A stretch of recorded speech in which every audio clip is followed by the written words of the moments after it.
Hey guys, welcome back to my channel. My name is Mike. You guys are rocking with me on Mike's Intellectual Corner. On today's history reaction, we're going to be diving back with our Epic History TV, but we're going to be starting a new series. This is World War One, and this is World War One 1914. With that being said, again, don't forget to check out my scary content. I'm trying to grow that channel big. With that being said, let's just go ahead and dive right into it.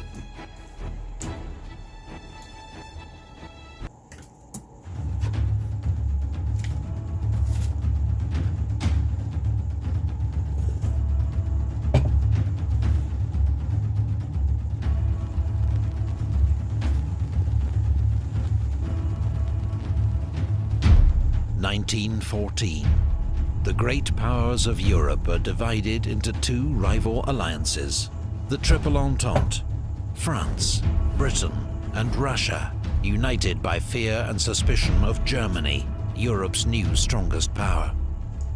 And the Triple Alliance: Germany, which fears encirclement by its rivals; Austro-Hungary, clinging on to a fragile empire; and Italy, seeking gains at French expense.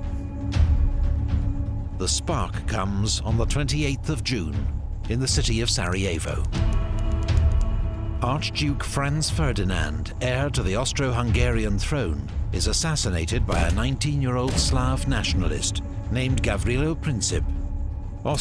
Another factor that I think a lot of people don't really it may not be a factor, but I think, to me personally, I think it might be a factor, is the fact that we also have to remember that his empress, or his wife, Empress Elizabeth, back in I think 1898, was assassinated. But although that was by a Italian national, or an Italian anarchist or whatever, but at the same time, all these different all his different family members who are very important, I guess, are getting assassinated around him, and this was maybe, just might have been a final straw type of thing. You never know, and that's what I was thinking it might be. But let's get back into it, though, guys. Nationalist named Gavrilo Princip. Austro-Hungary accuses its Balkan rival Serbia of having aided the assassin, and sends an ultimatum demanding humiliating concessions. Serbia rejects the ultimatum, and Austro-Hungary declares war. Within hours, Austrian forces are shelling Belgrade. The Russian Tsar, Nicholas II, feels honor-bound to defend Serbia, a fellow Slav nation, and orders the Russian army to mobilize. German Emperor Wilhelm II has promised his support to Austro-Hungary. He and his generals see conflict with Russia as inevitable, and the sooner the better, as Russian strength grows year on year. Russian mobilization is used to justify German mobilization, followed by a declaration of war on Russia. And what's crazy too? Freaking Emperor Wilhelm, Tsar Nicholas, and King George V are all cousins at this time. I'm pretty sure it's due to Queen Victoria and her, essentially her kids and grandkids marrying off into royal families and stuff like that. But, you know what I'm saying? Like, not even family could stop this type of war. It's crazy, Followed by a declaration of war on Russia. Germany knows war with Russia means war with Russia's ally, France. It has developed the Schlieffen Plan to meet this threat of a war on two fronts. First, its armies will advance rapidly through neutral Belgium to encircle and destroy French armies near Paris and win a quick victory. Then its forces can move east to deal with Russia, whose huge army will take much longer to mobilize. And so Germany declares war on France. 6 million men are now marching to war across Europe. Italy, however, remains neutral.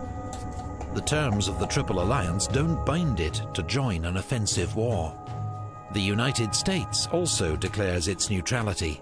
President Wilson and the American public have no desire to get entangled in Europe's war. Well, the American people don't want to get entangled. Wilson, I'm sure, would love to. If you know Wilson's foreign policy with all the different places he invaded. I'm talking like Haiti, Dominican Republic, freaking all these different places that are kind of covered up. You know what I'm saying? He even helped with the Russian Civil War. A lot of people don't even know that. So like he could care less about the neutrality because he wants to spread that stuff. But yeah. Tangled in Europe's war. Britain is France's ally, but at first it's not clear if it will join the war against Germany. But when German troops invade Belgium, whose neutrality Britain has guaranteed, an ultimatum is sent from London to Berlin, demanding they withdraw. It's ignored, and Britain declares war.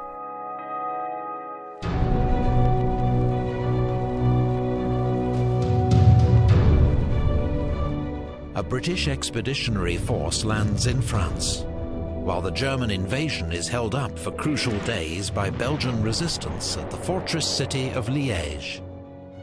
German troops commit several massacres against Belgian civilians. The atrocities are inflated by Allied propaganda and help turn public opinion in neutral countries against Germany. France, unaware of Germany's great encircling attack, launches Plan 17, an offensive into German territory. But in the Battle of the Frontiers, they're driven back with enormous losses on both sides.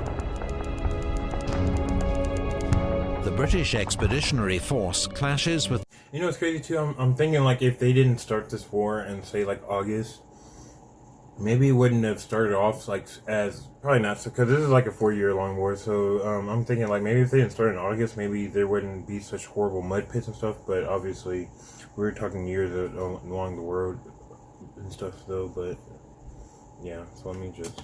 Force clashes with the German army at Mons, but the British are heavily outnumbered and soon join the French in retreat. The Allies make their stand at the River Marne, 40 miles outside Paris. Their desperate counterattack saves the city and drives the Germans back. Both sides suffer 250,000 casualties. The race to the sea begins as both sides try to outflank each other to the north. A series of clashes leads to the First Battle of Ypres, where the Allies desperately cling on and prevent a German breakthrough. There are more heavy losses on both sides. The two armies then dig in along the entire 350 miles. Yeah, you can just tell that, you know, obviously they weren't ready for this type of warfare, and you can tell by these type of numbers, because, you know, in normal battle that we've seen throughout history, like say in the Napoleonic Wars, those battles were like 6,000 casualties, you know what I'm saying? 7,000 casualties, 30, maybe 20,000 was like the crazy, you know what I'm saying? But here we're having like 100,000, 300, you know what I'm saying? It was crazy to think about. 50-mile front, seeking shelter from deadly machine gun fire and artillery shells. Trench warfare has begun.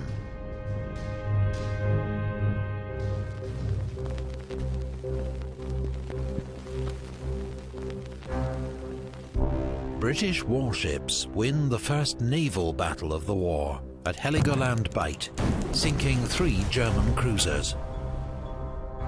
Britain has the most powerful navy in the world, 29 modern battleships to Germany's 19. They now impose a naval blockade on Germany, preventing contraband goods, including food, from reaching it by sea. The aim is to bring Germany's economy to its knees and force it to surrender. But a week later, the British cruiser HMS Pathfinder becomes the first victim in history. And if I'm not mistaken, too, both of them at this time have those dreadnought battleships, if I'm not mistaken, but obviously they're not going to bring those out for a while, so.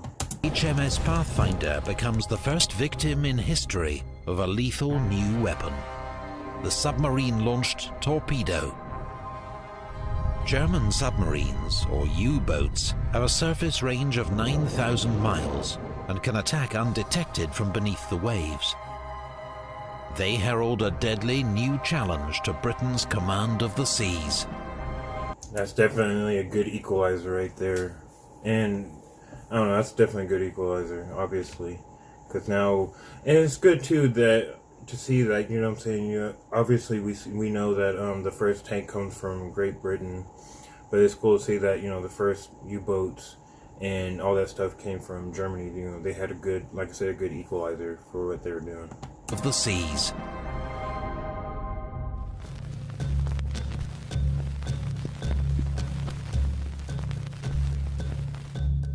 On the Eastern Front, Russian armies invade East Prussia, but they blunder into disaster at the Battle of Tannenberg, where General von Hindenburg and his Chief of Staff, Erich Ludendorff, mastermind a brilliant German victory, taking 90,000 prisoners and destroying an entire Russian army.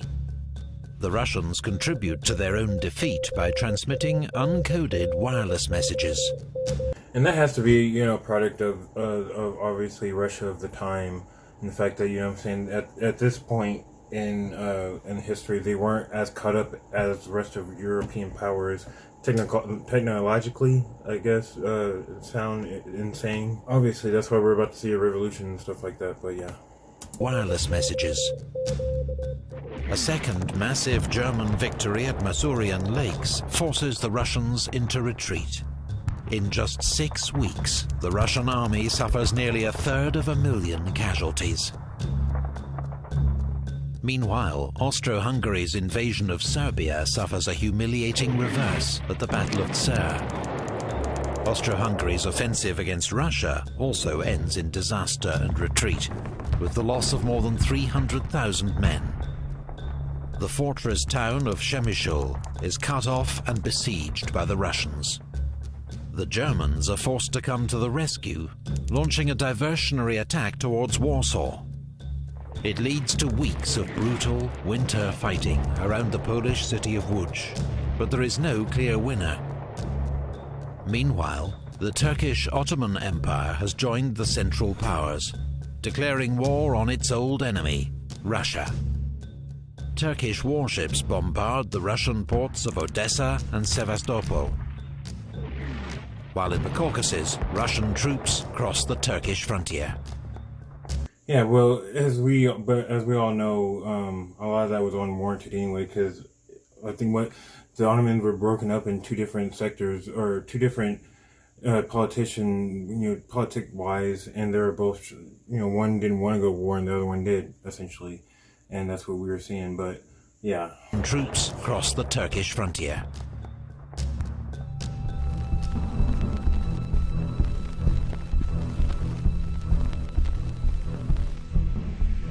Beyond Europe, the war rages on the world's oceans and in far-flung European colonies.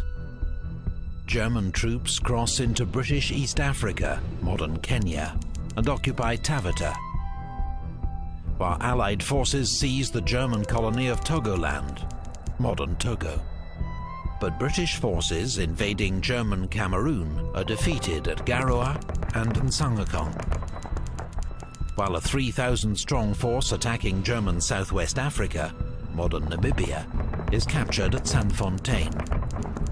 A month later, British landings at Tanga end in chaos and defeat at the hands of a much smaller German force led by Colonel von Lettow-Vorbeck. Cut off from Germany, Lettow-Vorbeck goes on to wage a highly successful guerrilla war against the Allies, tying down huge numbers of troops. In Asia, Japan honors its treaty with Britain and declares war on Germany. Japanese forces go on to seize the German naval base at Tsingtao. The German colonies of Samoa and New Guinea See, I wonder if Japan was actually kind of pissed off at them kind of giving up New Guinea and Samoa. Obviously, I don't know, did they... I'm not sure if they wanted it in the first place. Like, at this point in time, I don't know if they wanted it, but, you know what I'm saying? Like, maybe, I don't know.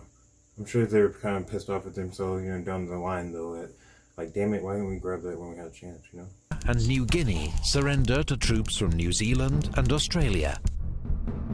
But in the Pacific, off the coast of Chile, German Admiral von Spee's powerful East Asia squadron sinks 2 British cruisers at the Battle of Coronel. Both ships are lost with all hands. 5 weeks later, he runs into a British naval task force at the Falkland Islands. 4 of the 5 German cruisers are sunk. Von Spee goes down with his flagship. Meanwhile, in the Middle East, British troops seize control of the Ottoman port of Basra, securing access to the vital Persian oil that fuels the British fleet.